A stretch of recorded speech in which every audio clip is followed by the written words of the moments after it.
Bro, come on, bro. That goal against Real Madrid outside the box, stop it, bro. Yeah, Gerrard, what?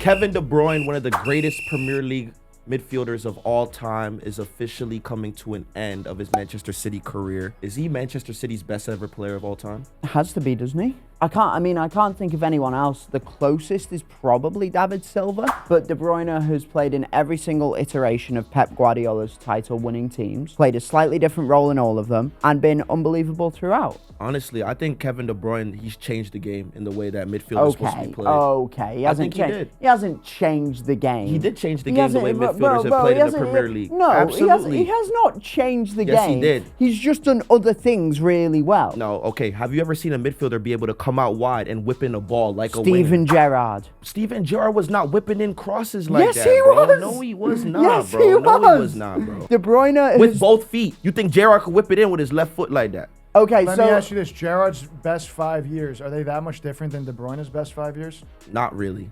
Not at all. Not at all. And if you can arguably say De Bruyne won more. De Bruyne was probably better than Gerrard. Yes. In his best years, Are I think he was. you trolling? Are you not trolling? Are you trolling? Dude, you want to talk about goals and assists? That's your guy. But it's not just about goals and assists. What about winning trophies? Steven Gerrard never won the Prem. Okay, so Steven Gerrard getting goals and assists. We're already getting off topic. Steven Gerrard getting goals and assists for a dog shit Liverpool team. Like a really bad Liverpool team. Steven Gerrard could have left. Wins them a Champions League final, right? Nice. So did by Kevin himself. De Bruyne. He won a Champions League final, but he still won the final. De Bruyne didn't play. Of course, but he still got them there. Yeah, he was there the whole way. He was integral. Come on, bro. That goal against Real Madrid outside the box, stop it, bro. Yeah, Gerrard, what? Liverpool are down 3-0 in the Champions League final against that Milan team, which is one of the best football teams of all time, come back and win it on pens. Where was De Bruyne?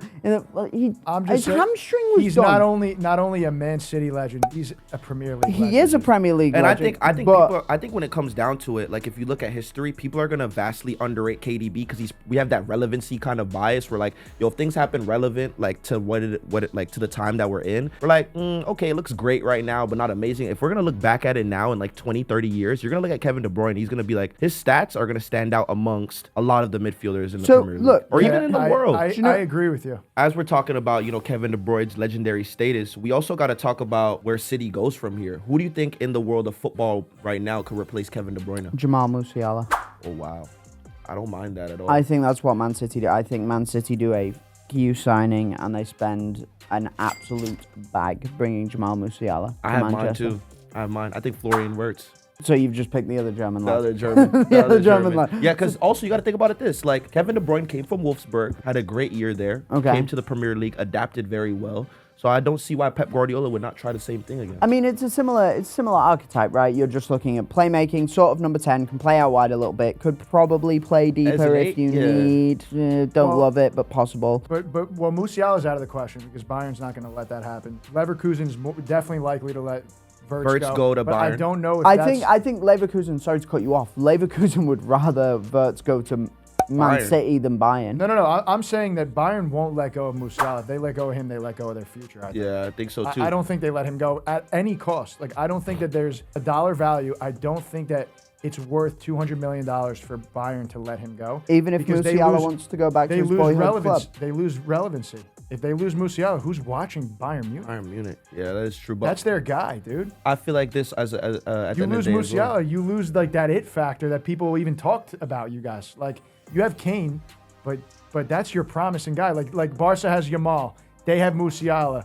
Madrid have Mbappe, Mbappe. Madrid have the whole team. but you need that young star that gets people feeling like the future is good too. Let me ask you guys something like this: what if Wirtz goes to Bayern and then Bayern? That's what I was gonna say. That could happen, but Bayern's downgrading.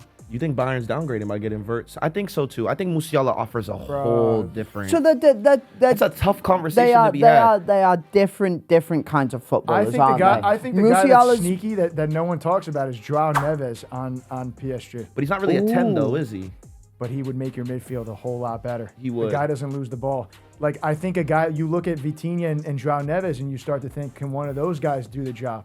That's actually a decent shout. I don't mind it, but I think Joao Neves probably doesn't have the Premier League body or physicality. Tough to say after what he just did to Liverpool. Yeah, that's you say that again. And him and Vitinha didn't matter how big they are. They were running rings around their midfield. They made Liverpool's midfield look like they couldn't run, bro. Bad, bro. And it's like when you're so technical at that level, a lot of people don't realize like the physical ability does not matter if you don't lose the ball. But they're physical too. Joao Neves is. I don't think Vitinha's. But I think it comes down to the way you use your body. Vitinha got cooked in the Premier League for Wolves. It was terrible. Yeah, that's true. Joao Neves in the 110th minute was moving like it was. He just can't. He just got subbed in. It was unbelievable. Yeah, we're gonna need to get a steroid check on him. But that's my guy for Man City. I like that. That's my pick. So for you, it's Joao Neves. And for you, it's Musiala. And for me, it's Florian Wirtz. Okay, I like those. But now we're gonna play a game. Is Kevin De Bruyne more influential than these Premier League midfielders? No. Number 1, Steven Gerrard. No. Absolutely. Yes, I think it is. Frank Lampard. Absolutely more influential. No. I don't think Frank Lampard. N'Golo Kante.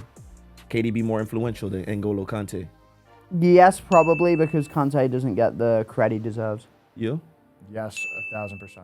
I think N'Golo Kante is not above Kevin De Bruyne.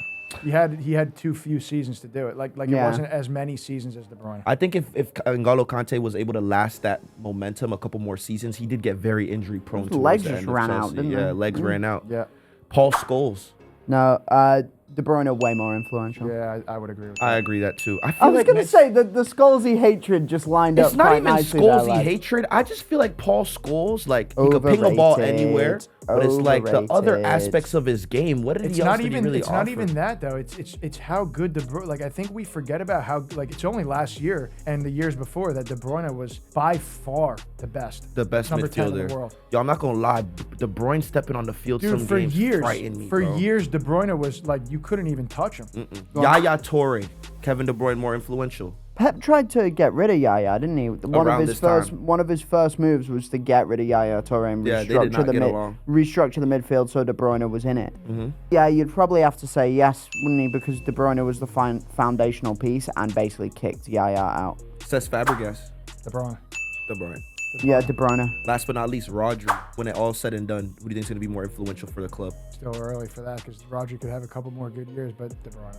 I think it's tough because you got to think. Rodri won a Ballon d'Or. If you're going to build a statue tomorrow outside of Man City, it would be weird if it was Rodri. Oh yeah, absolutely. I mean, it'd be weird if it's De Bruyne too. He's still playing. Would it though? If they build a statue next year, are you weirded out by that? Before Aguero? I don't know, man. Aguero had the one moment. De Bruyne had years. Aguero's the Premier League's third-time top goal scorer. But I feel like this is why it's hard to compare eras, right? Because if you don't have if you don't have Aguero's moment, you don't have De Bruyne. No. So it's tough. De Bruyne probably more influential than Rodri, but Rodri is like the archetype of that position. Rodri's like the Busquets of that Barcelona team. Yes. Yeah. Yes. And all right, in the case of world-class midfielders of all time, Zinedine Zidane, the Xavi, the Iniesta, that class, that elite group of midfielders that people look at like above. I think arguably above than like the Lampard and Gerrard in the Premier League. Do you think Kevin De Bruyne crosses that ceiling? No. No. I do, yeah. I think when 10 years goes by and you remember Man City, you remember De Bruyne. I think that's the guy that you think of.